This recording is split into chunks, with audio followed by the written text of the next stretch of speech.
दिन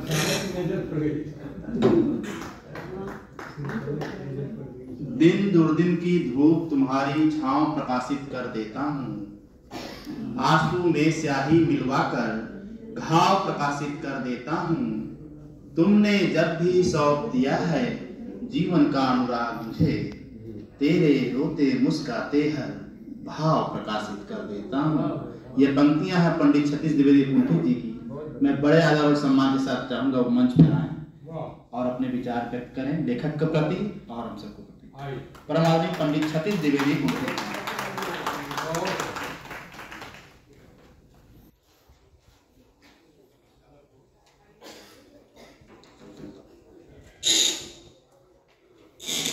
इसकी सही दूरी क्या है अभी तक अंदाज नहीं पाया।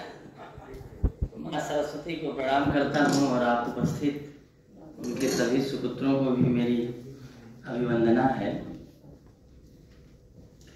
लोकार्पण अमूमन एक ऐसी घड़ी है, लेखक जिसकी बड़ा तीव्रता से करीब जाता है और प्रकाशक उससे बड़ा तेज भागना चाहता है, क्योंकि उस दिन सिर्फ लेखक के रचनाओं या कवि की रचनाओं का लोकार्पण नहीं होता, प्रकाशक के सामर्थ्य का भी मूल्यांकन होता है, प्रकाशक के रुचियों का, उसके चुनावों का, उसके प्रस्तुतियों का भी मूल्यांकन होता है। जैसा कि अभी सूर्य प्रकाश मिश्र जी हमसे पहले बहुत सारी बातें कह के गए हैं, मैं उनके बिंदु पर आऊँगा। कुछ और भी बातें जो प्रकाशक लेखक के दरमियान बड़ा गोपनीय होती हैं उन पर भी चर्चा करूँगा। बहुत समय ले सकता हूँ, लेकिन बार बार माला पहनाने का जो प्रयास उसे पहले से समझ रहा हूँ, इसलिए बहुत तो वैसा माला पहनाना नहीं पड़ेगा। लेकिन एक कहानी याद आ रही है, बहुत समय पहले की बात है। एक कवि जी कुछ लिखते पढ़ते रहा करते थे, तो उनकी धर्मपत्नी को उनके लिखने पढ़ने से बड़ा चिढ़ होती थी। तो वो खूब समझ के आती थी, उनसे कुछ संवाद करती थी और कहती थी आज भी कुछ लिखेंगे ना? तो कहते थे हाँ तो लिखता ही हूँ, लिखूंगा। तो चली जाती थी। फिर जब बाद में उनकी लिखी डायरी पढ़ती थी तो उसमें वीर रस की कविता रहती थी। कभी फिर किसी दिन जब वो फिर ऐसे ही संवर कर मिलती थी, संवाद करती थी, फिर चली जाती थी। फिर बाद में वो लिखते थे तो कुछ और शोक आदि लिखते थे। ऐसा कई महीने चला। बाद में एक दिन उन्होंने कहा कि आपको दुनिया कैसे पढ़ेगी जब आप हमें ही नहीं पढ़ पाए, और आपने क्या लिखा जब श्रृंगार नहीं लिखा। तो सबकी अपनी चाहते हैं और संसार में जितने लोग हैं सबकी अपनी अपनी एक मूल्यांकन और अपेक्षित निर्धारित विधा है। जब हम कविता के संसार में आते हैं तो भाषा, लिपि और भाषा विज्ञान का संपूर्ण विकास देखा जाए तो लगभग वह 4000 से 5000 साल का कुल मिलाकर है। लेकिन इसमें संस्कृत ने अपने विस्तृत छंद विधान बनाए हैं, हिंदी ने अपने काव्य जगत से जोड़कर अनेक नवरीतियाँ विकसित की हैं, जिसमें कविता मन को मोह लेती है, रुला देती है, प्रेरित करती है। उसी में से अगर देखा जाए तो कविता का एक नया युग आया जब निराला जी के बाद बहुत से लेखक प्रेरित हुए, कवि प्रेरित हुए, और उन लोगों ने कविता को छंदों के दायरे से बाहर निकाल कर लाकर खड़ा कर दिया। यह भी विद्वान लेखकों की समीक्षा और उस पर गहरी चर्चा का विषय है। इस पर कभी फिर जब हम लोग पुस्तक चर्चा के लिए बैठेंगे तो बात करेंगे। आज फिलहाल इस पुस्तक से मिलने का दिन है, इसे अपनाने का दिन है, इसलिए छंद विधानों पर चर्चा नहीं होगी। लेकिन इस किताब के होने का कारण क्या है और इसकी सार्थकता क्या है, यह आज यहाँ से जाने के बाद भी लोग टटोलेंगे, जिस पर बड़ा संक्षेप में और सुंदर वर्णन हमारे वरिष्ठ गीतकार सूर्य प्रकाश मिश्र जी ने किया है। सही अर्थों में लेखक का जीवन भी जितना वृद्धापन को प्राप्त करता जाता है, जितना पुराना होता जाता है, उतना गहराई प्राप्त करता जाता है, उतना उसके पास विचार अधिक प्राप्त होते जाते हैं, उतने बिंब बढ़ते जाते हैं, उतनी कल्पनाएं विस्तृत होती जाती हैं। और मुझे लगता है कि बचपन में भले हम गुब्बारा खोजते हैं, लेकिन जब हम और बुजुर्ग और वयस्क होते हैं तो हम वह बाह्य खुशी भीतर टटोलते जाते हैं और अपने भीतर और गहतम होते जाते हैं और गहरा लिखते जाते हैं। तो लेखन का सही उम्र 40 वर्ष के बाद ही आरंभ होता है। तो जहाँ तक मैं सूर्यप्रकाश जी को उन पत्नियों को आधार देकर उन्हें साक्षी भाव रखकर कहता हूँ कि अभी लेखक का कविता के जीवन में पदार्पण हुआ है। उसकी कविताएं हमारे समाज को इतना तो आश्वस्त करती हैं कि कुछ प्रेरित करेंगी, सिखाएंगी, छंदों के दुल्हन के रूप में अगले अंक में अवतरित होंगी। लेकिन इस अंक में उनका संवरना देखिए, उनका निखरना देखिए और उनका सुव्यवस्थित प्रकाशन का सौंदर्य देखिए। उनसे मिलने पर अगर आपको अपने कर्तव्य भूमि पर चलने की प्रेरणा मिलती है, उनको पढ़ने पर आपकी सजल आंखें आपको और कर्मठ हो जाने की उत्कट इच्छा प्रकट कराती हैं, उनको पढ़ने पर आपको अपने मकसद के और समीप जाने की हिम्मत जागृत होती है, तो यह किताब आप ही के लिए है और पूरी तरह से आपके लिए लिखी गई है। और यह किताब आज इस सरस्वती पुत्र के आंगन से आप सभी को सौंपी जाती है। इस बाग में एक पुष्प की तरह आपको दी जाती है। आप सब लोग इसका स्वागत करें, इसका सुखद एहसास करें और इसकी कुछ प्रेरणाएं अपने जीवन में सहेज कर ले जाएं। हो सकता है सबके जीवन में उसके अपने लक्ष्य, अपने एम, अपने मकसद होते हैं। उस तक पहुंचने में एक थोड़ी ढाढ़स, थोड़ा उत्साह आपको दे पाए। अमूमन लेखक बड़ा जिद्दी होता है, वो जल्दी बदलता नहीं। मेरा भी उपनाम कुंठित है और मुझे हजारों लाखों लोगों ने कहा होगा कि सर बदल दीजिए, क्यों कुंठित कर लिखते हैं, लेकिन मैंने बदला नहीं। लेकिन अब सूर्यप्रकाश मिश्रा जी का पता नहीं कैसा प्रभाव था और साहिल जी उसका इन लोगों ने कह के उदास को उत्साह बना दिया। वही मान लेकिन बदल देंगे। हाँ, तो ये कितना प्रेरक क्षण रहा होगा और इन लोगों का कितना गहरा प्रभाव पड़ा।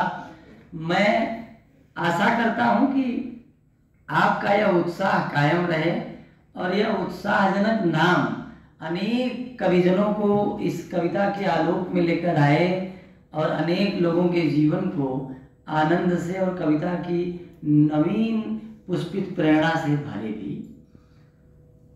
अन्य बिंदु बहुत सारे हैं बात करने के, जिसमें एक महत्वपूर्ण बात होती है कि कविता क्यों जरूरी है। मैं एक कविता लिखा हूं, कौन कहता है कि कविता मर रही है।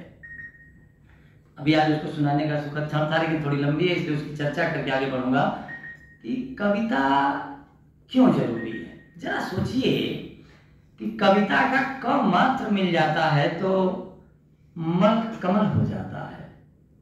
अगर कविता का क निकाल दिया जाए तो मल मल ही रह जाएगा, लेकिन अगर सिर्फ क जोड़ दिया जाए तो वह कमल हो जाता है, जो कि पुष्पों में कितना अहमियत रखता है, जिसपे देवतागण और देवीगण खुद निवास करते हैं, कह सकते हैं आश्रय पाते हैं।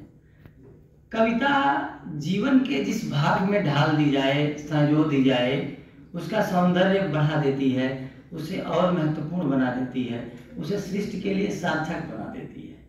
कैसे, जरा सोचें।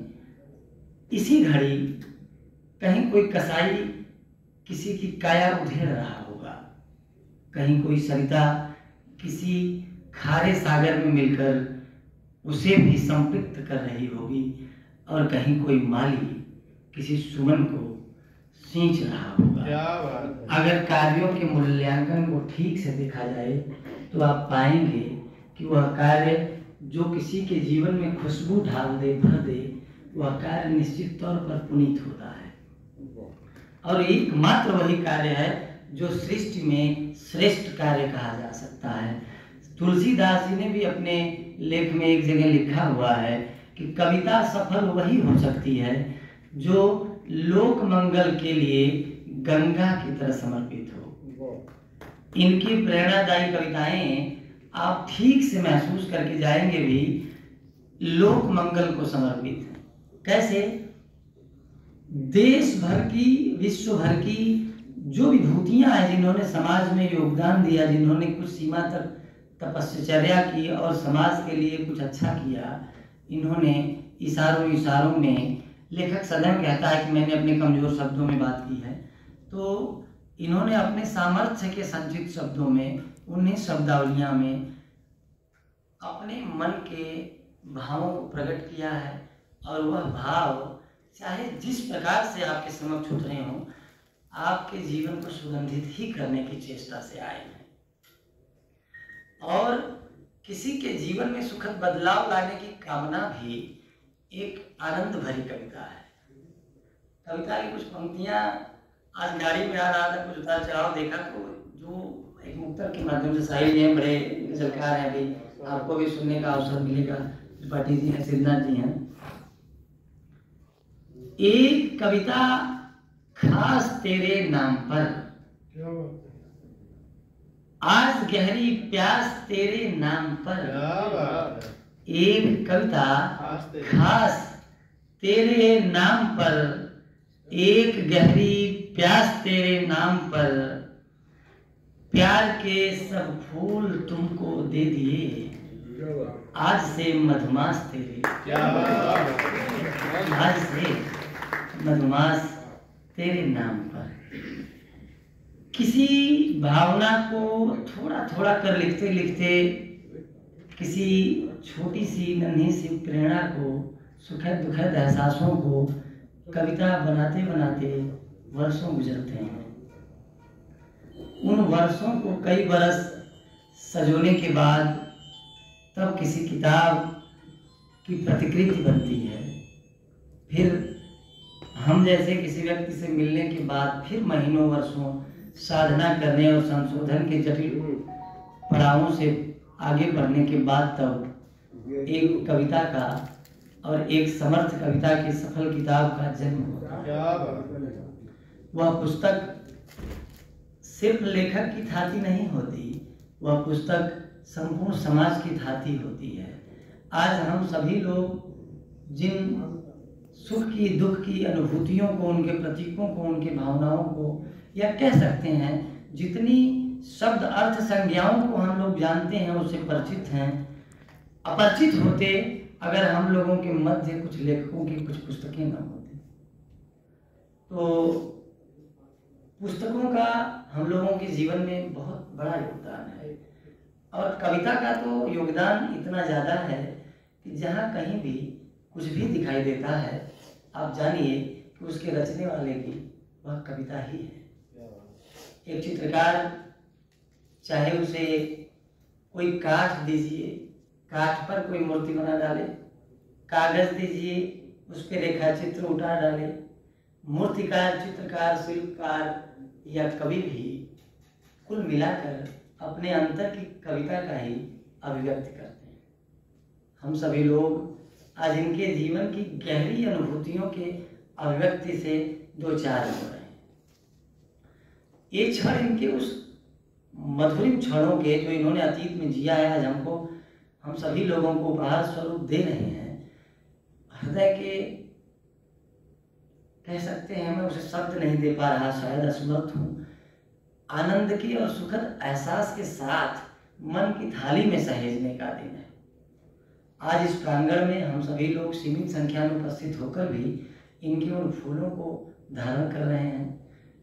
मैं बतौर प्रकाशक यह उम्मीद करता हूँ समाज से और समय से यह मांग करूँगा कि भूखंड चाहे जो हो, कालखंड चाहे जो हो, लेकिन इनकी रचनाओं को, इनकी इस प्रतिभा को, इनकी इस प्रेरणा के 10, 20, 50 शब्द को अमरत्व की वह आकृति, वह परिधि जरूर प्राप्त हो, अमरत्व का वह सौंदर्य जरूर प्राप्त हो, जो गोस्वामी तुलसीदास को हुआ, क्या जो बात। विभिन्न दार्शनिकों को हुआ। दयाराम विश्वकर्मा जी ने शब्दों की महत्ता पर प्रकाश डाला, कविता की महत्ता पर, लेखन की महत्ता पर बहुत सारी बातें की। इतनी गहरी बातों के बाद संस्कृत निष्ठ बहुत सारी बातों को कहने का कोई औचित्य नहीं रह जाता, लेकिन एक बात तो है कि एक ही घड़ी में सूरज आता है और सारे फूल खिल जाते हैं, महक उठते हैं। बड़ी बड़ी रचनाएं धरती पर आती हैं, उनका मूल्यांकन होता है। ठीक वैसे जैसे सूरज आता है, लेकिन वही सूरज उस मुर्दा लाश का क्या करे जो सूरज की किरणों को पड़ते ही सड़कर बदबू देने लगती है। ऐसे ही हमारी कोमल भावनाओं का भी एक अस्तित्व होता है। जब वो समाज में आती हैं तो वह पहले से ही एक विशेष कालखंड, एक समय विशेष, साथ में एक खास भूखंड के लिए होती हैं। प्रकाशक जब उसे सुव्यवस्थित प्रकाशित करता है तो यह मानकर नहीं करता कि यह रचना किसी वाल्मीकि की है, वह यह मानकर करता है कि यह रचनाकार आगे का वाल्मीकि होगा। क्या बात है, क्या बात है। तो आज मैं अपने प्रकाशन परिवार के साथ यहाँ उपस्थित हूँ, अपने रचनाकर्मी परिवार के साथ यहाँ उपस्थित हूँ। मैं सभी के हृदय से यह इनके लिए शुभकामनाएं देता हूँ कि यह अपना अध्ययन बनाए रखें। मिश्र जी के अनुसार इनका अभी पदार्पण हुआ है साहित्य के उस संसार में जहाँ छोटी छोटी चीज़ों के प्रतीकों और संवेदनाओं की भी बहुत गहरी समीक्षा होती है। अनेक विद्वान उसे साहित्य और छंद की तराजू पर देखते तौलते हैं, उनके लोक मांगलिक मतलब संकेतों को, संवेदनाओं को देखते हैं, संदर्भों को समझते हैं। ऐसी दुनिया में इनका स्वागत है और यह ऐसी दुनिया में नाम करें, काफ़ी सम्मान प्राप्त करें, नित अध्ययन करें, लिखते जाएं और बहुत सारी ख्याति और सुखद एहसासों का अर्जन कर सकें। आप सभी अतिथियों को, आदरणीय अध्यक्ष महोदय को, हमारे उपस्थित रचनाकर्मियों को और स्वयं ब्रिज उत्साह जी को भी बहुत मधुर शुभकामनाएं। बहुत सारा